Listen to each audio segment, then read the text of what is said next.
Hi, I'm Peter Adamson, and you're listening to the History of Philosophy podcast, brought to you with the support of King's College London and the Leverhulme Trust. Online at www.historyofphilosophy.net. Today's episode, You Can Chain My Leg, Epictetus. Man is condemned to be free. So said Jean-Paul Sartre, the French existentialist. And perhaps only a French existentialist could think that we are condemned to be free. It's the kind of thing that would occur to you as you sit in a Parisian café on a rainy afternoon, smoking unfiltered cigarettes and feeling the enormity of existence settle upon your shoulders, as you gaze in ineffable, inexplicable horror at the glass of beer sitting on the table in front of you. But doesn't Sartre have a point? If we are truly free even in chains, as the saying goes, then we are also responsible for what we do. This was Sartre's point, or part of his point. We are irreducibly, unavoidably free, and thus cannot escape responsibility, cannot blame anyone or anything else for our failings, our impure thoughts, our misguided intentions. We are, in this sense, always on our own. It is a terrifying thought, and one that can, paradoxically, be paralyzing. Towards the end of his enticingly titled novel Nausea, Sartre has his main character stop in the street, alone, contemplating the infinity of choices available to him. He realizes that his life until now does not determine his next action, and this radical freedom strikes him as being like death. It's the sort of thought that can make you sick to your stomach. Of course, Sartre was not the first philosopher to worry about freedom of the will. It's one of the oldest philosophical topics, so much so that we tend to assume it goes back before the dawn of philosophy. Surely, humankind has always felt itself free, and speculated about the nature of this freedom? Perhaps this is true in some sense, but in fact, the notion of free will is a fairly late arrival in the philosophical record. We saw it briefly in Lucretius, but it emerges with clarity only in late antiquity, in part because talking about free will requires first having the idea and vocabulary of having a will in the first place. A favorite game of scholars is to look for the first philosopher who asserts that we do have a will, whatever that might mean exactly, and that this will is free, whatever that might mean exactly. A favorite answer in this game is the greatest of the Roman Stoics, a man who knew what it meant to be in chains, Epictetus. Though we call him one of the Roman Stoics, Epictetus was not born in Rome, nor did he conduct his teaching there. He was born into slavery in 55 AD in Phrygia. This region in modern-day Turkey was under Roman domination, but as in much of the eastern part of the empire, the local language was Greek. From there, he did go to Rome, in the service of a master named Epictetus, who was associated with the emperor Nero. During his time there, Epictetus encountered a great Stoic teacher named Musonius Rufus, an influential figure whose works are unfortunately lost to us. Rufus was one of the few men to impress Epictetus during his lifetime. For the most part, he reserved his admiration for his two favorite role models, Diogenes the Cynic and, inevitably, Socrates. Epictetus modeled his teaching style on that of Socrates, posing provocative questions in lively exchanges that are preserved with remarkable vividness in his writings. Epictetus also followed Socrates in not writing anything himself. What we have instead are records of conversations and diatribes that took place in Epictetus's school, which he set up in Nicopolis in western Greece after he was freed from slavery. For these texts, we must thank a student of Epictetus who was also a historian, Arrian. He compiled the so-called Discourses, an extensive collection of Epictetus's conversations in which his aggressive, but intoxically persuasive, philosophical style is on full display. A much briefer second work is called the Handbook, in Greek enchiridion, that is, something that fits comfortably into one's hand. It is more like a greatest hits collection, often in the form of aphorisms or short paragraphs that can be easily remembered and reviewed for the purposes of ethical training. Indeed, It is ethics that occupies central stage in these records of the thought of Epictetus, and his philosophy focuses on ethics more than the other areas of Stoic doctrine, logic and physics. It's clear from the discourses themselves that Epictetus did teach logic at his school, and that many of his students came to him expecting to learn the ideas and technical tools associated with the greatest of the early Stoics, Chrysippus. But Epictetus has mixed feelings about this. On the one hand, he believes that one should indeed study logic.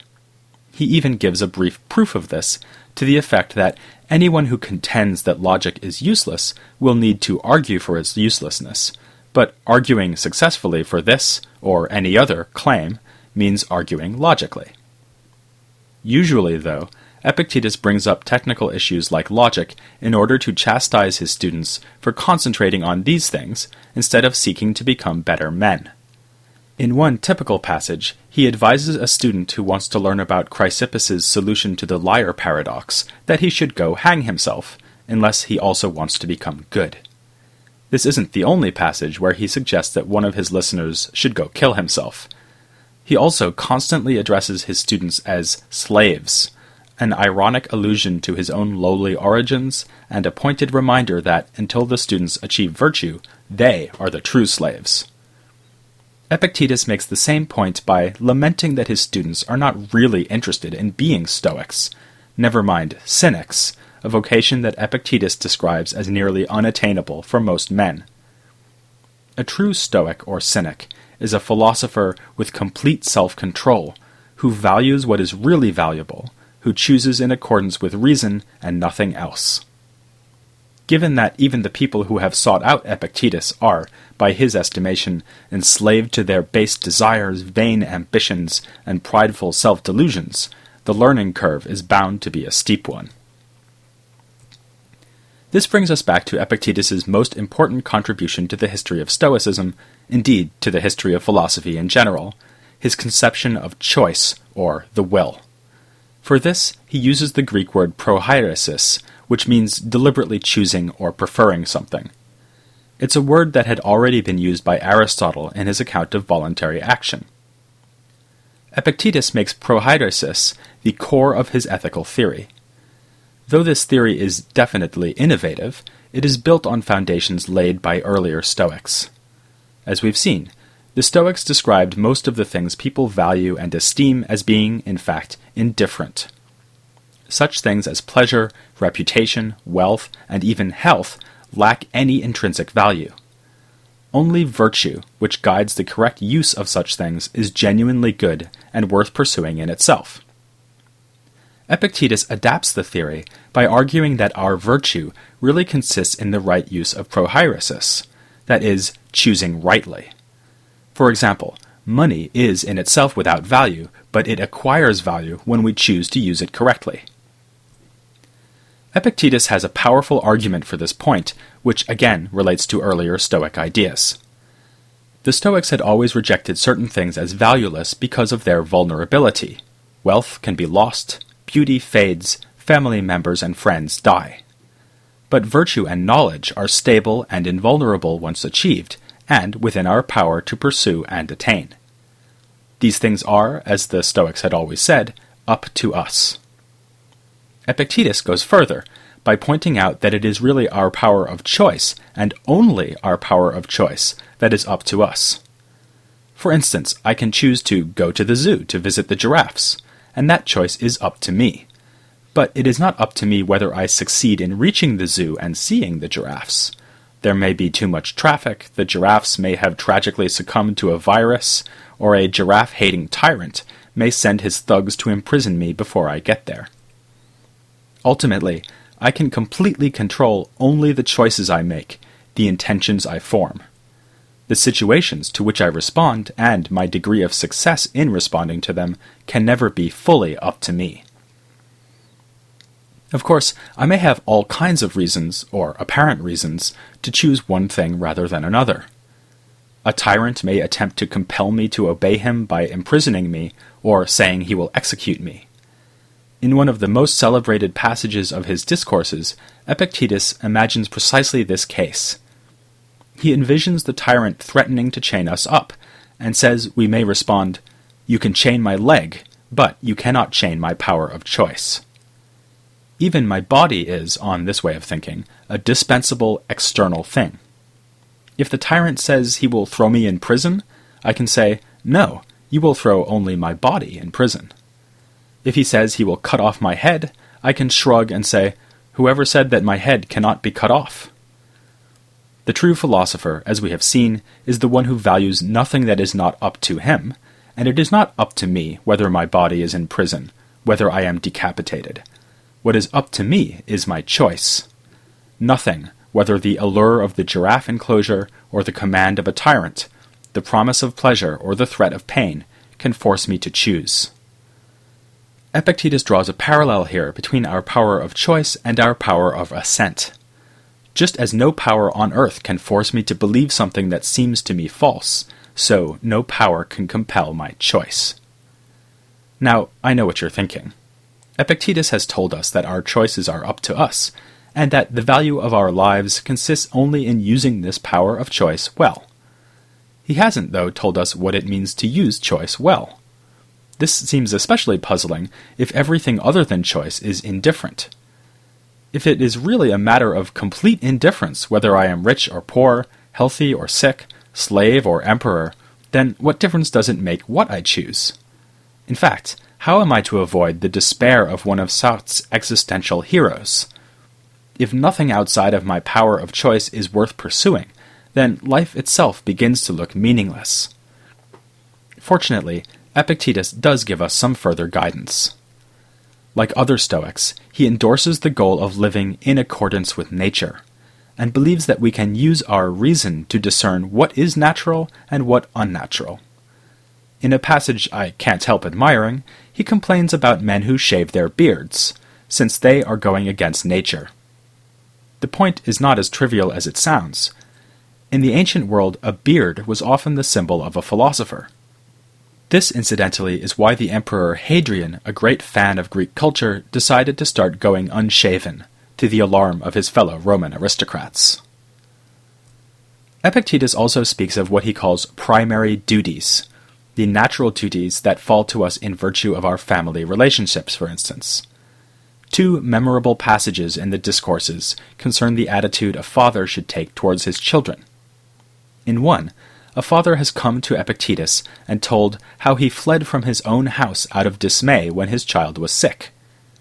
Epictetus firmly instructs the man that this was an unnatural act, even if it seems to have been a manifestation of his paternal love. On the other hand, in what may be the most chilling single passage in all of ancient philosophy, Epictetus asks what harm it could do to whisper daily in the ear of your child, "Tomorrow you will die." In so doing, you remind yourself that the child is not given to you forever, and you prepare yourself for the child's possible death. The two passages together capture the demanding ethics of Epictetus. We must never shirk from our duty, but neither should we allow ourselves to place value on things in an unreasonable way. If a child dies, we should be prepared to reflect that all humans die. Just as no one ever told you that your head cannot be cut off, no one ever said your child is immortal. Besides, if it is the will of God that your child dies sooner rather than later, then it would be impious and irrational to object. Epictetus gives plenty of other concrete advice, much of which can speak to us today, though some is charmingly redolent of specifically Roman social practices. For instance, it was common for less wealthy Romans to become clients of rich citizens and to visit their houses daily, to shake them down for money in exchange for support. When asked whether this is appropriate behavior, Epictetus responds that it depends. If you are the kind of person who begs for money, then it is appropriate. You have to choose whether you are that kind of person. Everyone must know at what price they sell their self-respect. This is typical Epictetus, reminding his listeners of what they already know deep down. Notice, incidentally, that in this and many other cases, we do not need to add anything to the theory of choice in order to know what is the right choice. Debasing oneself to get money is something we can learn to avoid simply by reflecting that money, unlike choice, is indifferent. We can sum up Epictetus's view, then, by saying that what is external to our choice is indifferent, but the way we use these external things is not. Rather, it makes all the difference. Just as I must, as the Stoics put it, make good use of impressions by knowing when to assent to the way things seem and when to suspect I am being misled, so I must use my power of choice to make good use of external things. It might seem paradoxical that it could matter so much how I use things that have no intrinsic value. Epictetus does not shy away from this paradox. He compares our lives to a ball game.